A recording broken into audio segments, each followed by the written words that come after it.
we have had no success in trying to get you people out there on cable vision to send in money. I tried the threats and all that. I got a different approach. I saw something in a magazine. What we're going to do is this. We're going to offer some money to you. What we're going to do, I thought, is we're going to have a poetry contest. When you hear this. Now, we're going to award a nice cash prize, but for each entry, just to take care of handling and expenses, we want everybody to send in $5. Well, there's going to be a real nice prize, and to give it some focus, what we'd like is in the romantic style, less than 20 lines, just on a single page. We'd like for you, the award will be based upon the best rhyming use built around the word syphilis.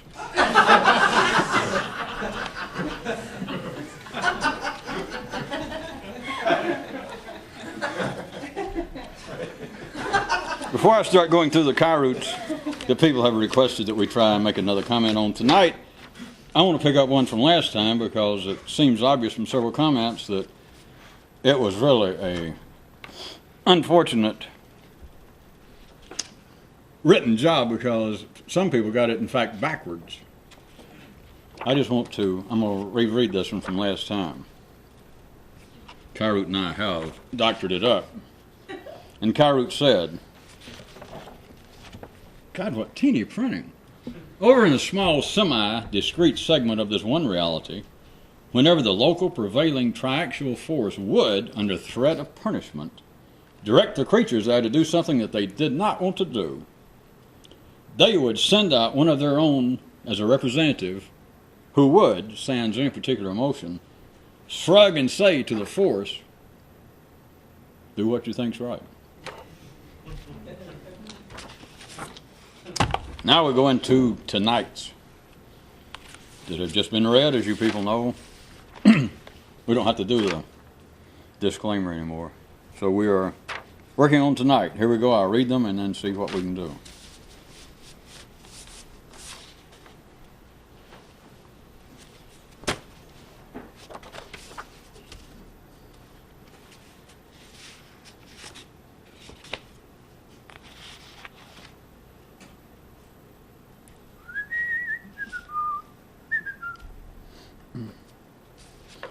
How do you like it so far?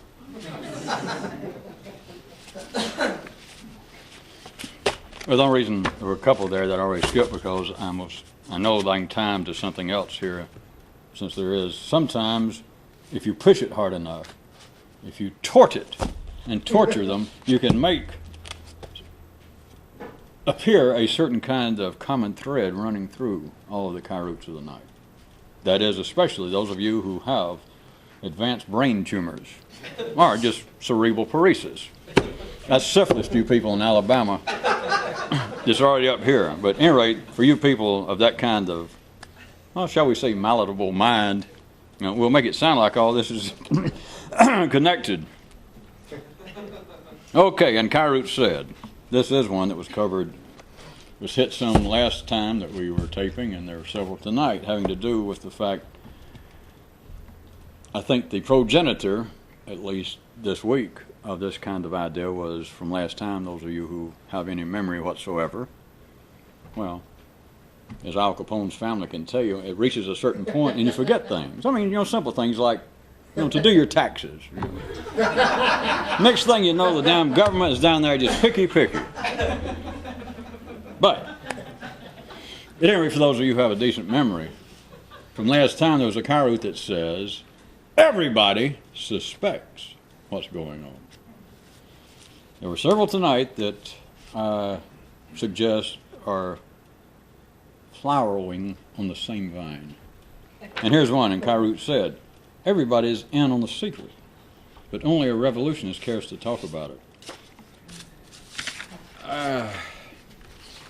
I don't know if we're going to get to it, but I'm going ahead. There was a longer one tonight as part of this same process, and since it was brought up last time, and in case that no one requested it, in case we don't even get to it, let me point out, there was one tonight that said that it was surprising, in a sense, how close ordinary intelligence, the ordinary part of anybody's mind, is to this thing we've been calling the revolution.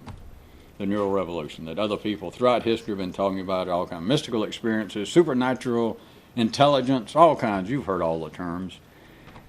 The point is, in a quite valid way, the distance, and it's here. Forget about, well, the great secret knowledge I want is hidden in a cave 14 kilometers out of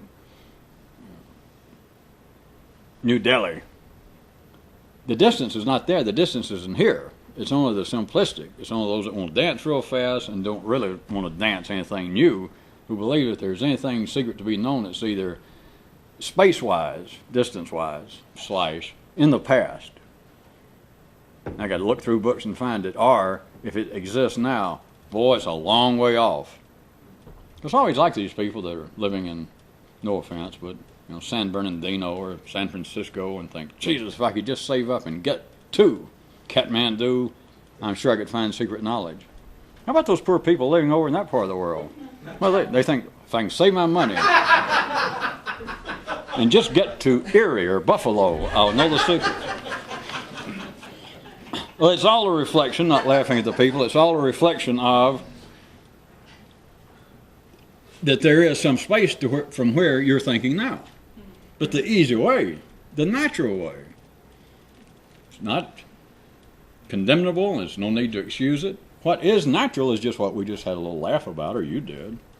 I don't think it's funny, because I almost got enough money to go there. Anyway, Buffalo? No. But to feel that there is something missing, and let's say it's in the way of knowledge as opposed to something else, that this secret knowledge is always somewhere else, either in time. You can look at it either way you want to. If it's in time, then you can really wring your hands and say, well, Jesus, if I had just been alive when Moses was alive.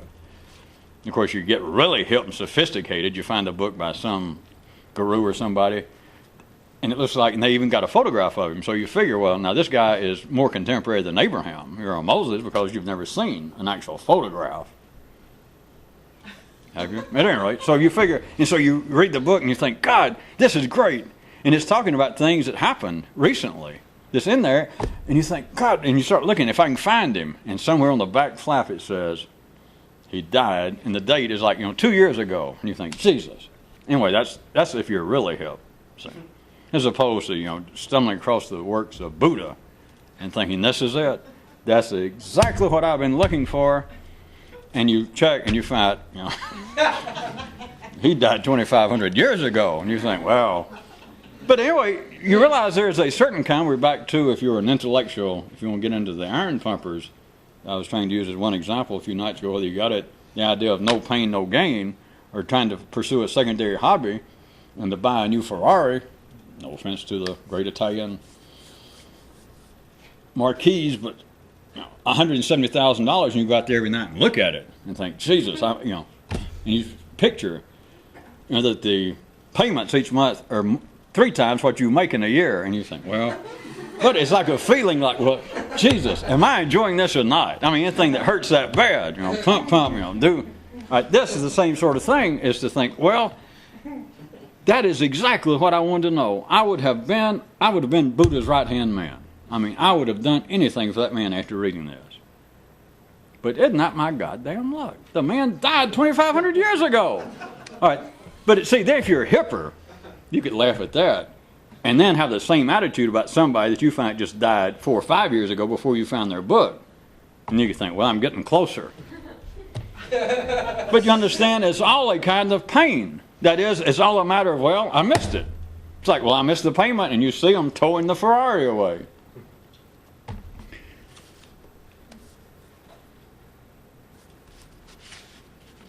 The distance, the only way that the ordinary mind can picture it is what I started to say, that kind of time-wise, that I would absolutely have loved to have known something extraordinary. And Buddha was it, Jesus was it, Muhammad was it, anybody. There's either that or the distance, that, wait a minute, there are people still, there are direct descendants of Moses, I know for a fact, living not far, not downtown, but not far from Cairo.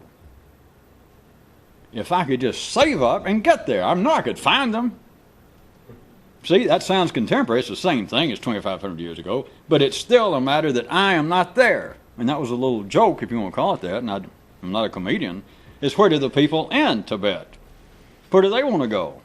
Is all the people, at least in the 60s and 70s and for years, trekking there from California and the United States and everywhere else looking for the secret knowledge, where do they go? And it's not just a joke.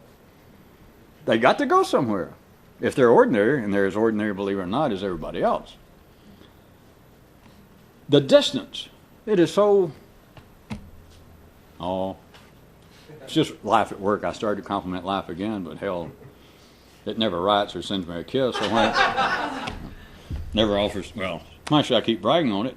But the beauty is, it's not the distance between you and Tibet. And it's not the distance between you and 500 BC. It's here. That's the only distance. Only distance. Only. It was the only distance when Buddha was alive. It was the only distance he traversed. He traveled and traveled, if you know that story, just the same kind of good old mythical story. Travel. And then he finally just, he kind of thought, well, screw all this. And he sat down and thought, well, traveling's not getting me anywhere. So then he thought, well, I'll try sitting. And then the story is, he sat and he laid and finally went, aha! The Satori, the enlightenment. And I'll tell you what the aha was, of course, then with the people around there that, had to have something written down or some kind of words, he started giving out these supposed, do this and do that. Here's how to behave. But he wandered around, then sat down, and then it hit him, aha! And the aha was simply, hey, the distance was between this part of my brain right here and just right over here. Of course, I'm just making up where it was. Who knows? But it was from here to right there. So if you remember where we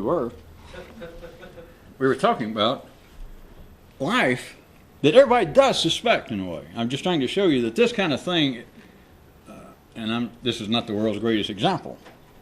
There is none. But whatever you think would have been something great, like the heyday of Buddhism when he was still alive, or if you had been actually living, if you were Arabic and you were living there with Muhammad, hanging around. You live years later after the big flash. You hung around with him and spit in the dirt, buy and trade camels. And you think, if I could just been there. The distance is here.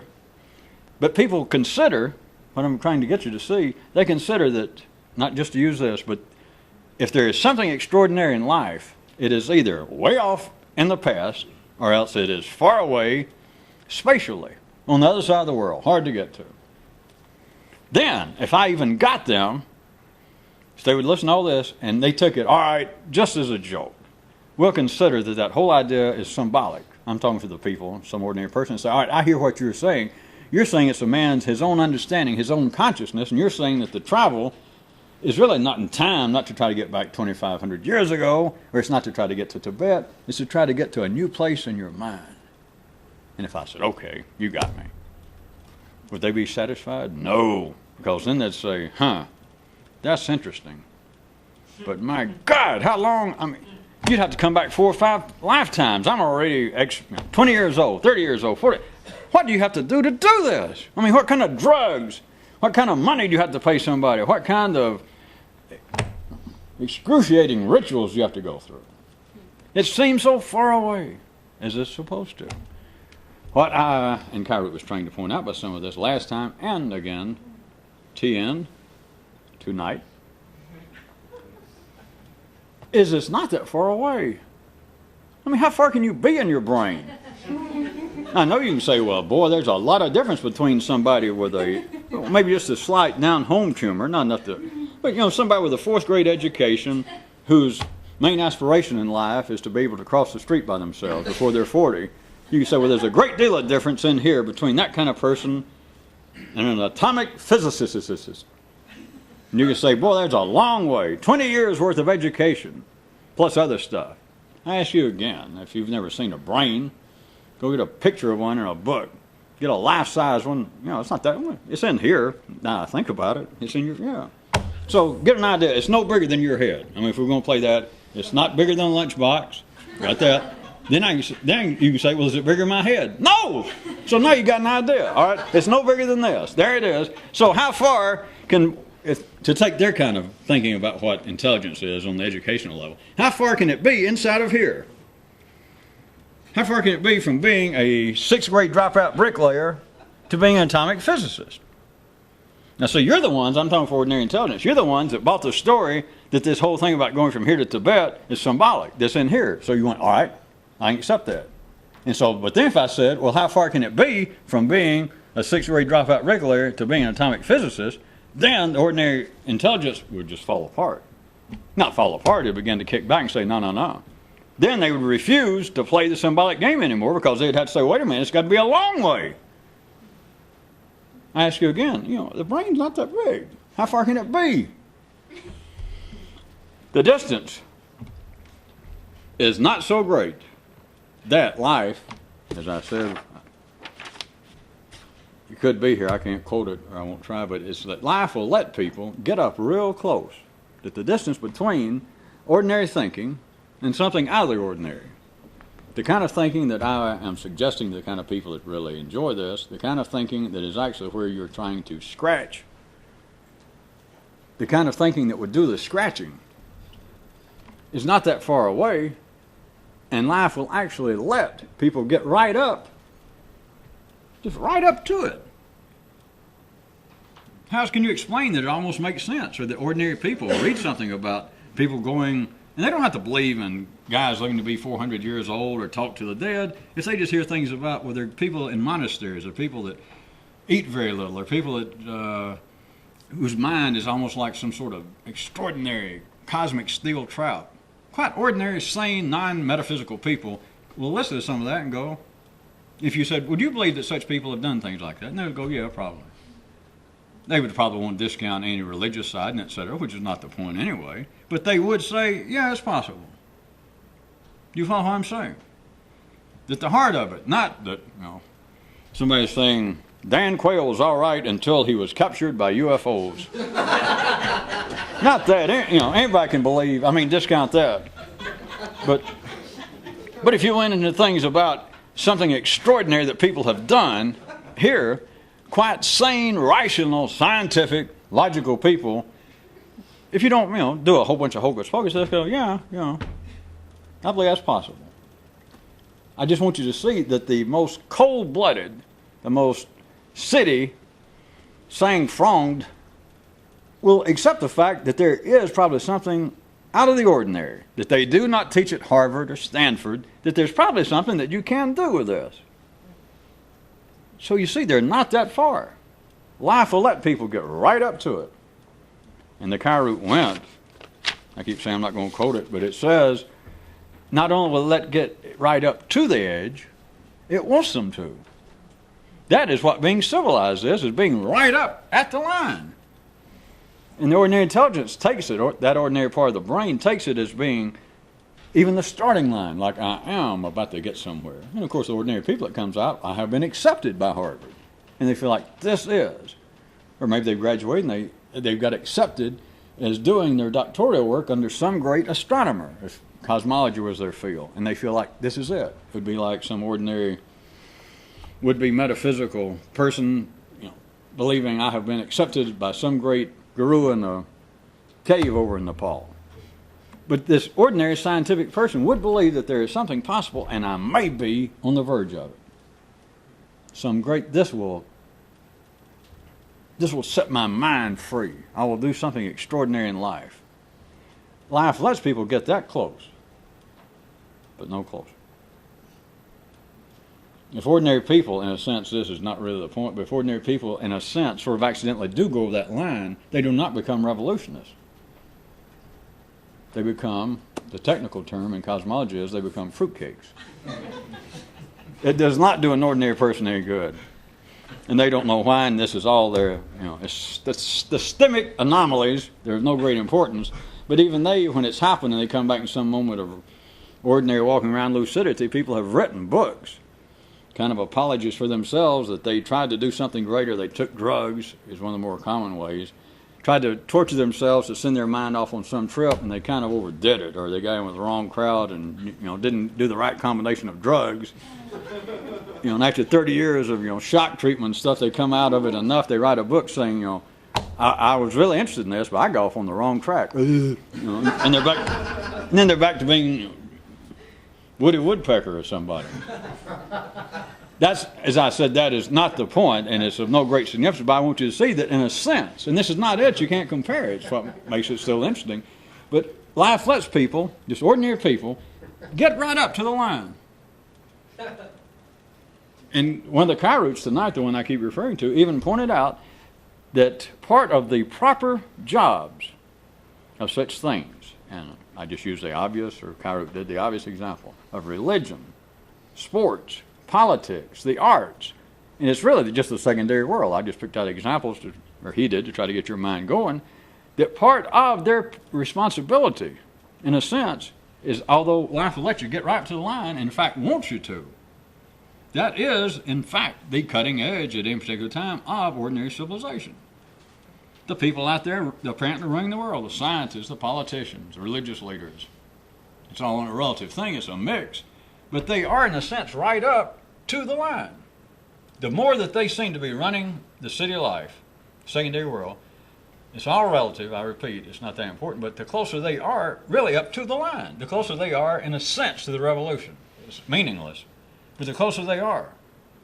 But life only wants people there. It's like your nose is constantly just the ordinary cutting edge of society, ordinary people. It's like their nose constantly stays right at the starting line, right where the revolution is. Because people's nose are just about touching tomorrow. It's like they can almost smell it. Of course, they always mistake the odor as something's burning.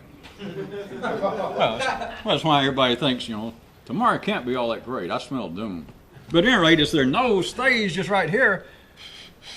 But life does not want you to go any further. I mean, things are supposed to be orderly. Look around the universe. Or if you can't look around the universe, subscribe to Scientific Americana or something and read, and they say the universe is pretty darn orderly, at least in our part of the universe.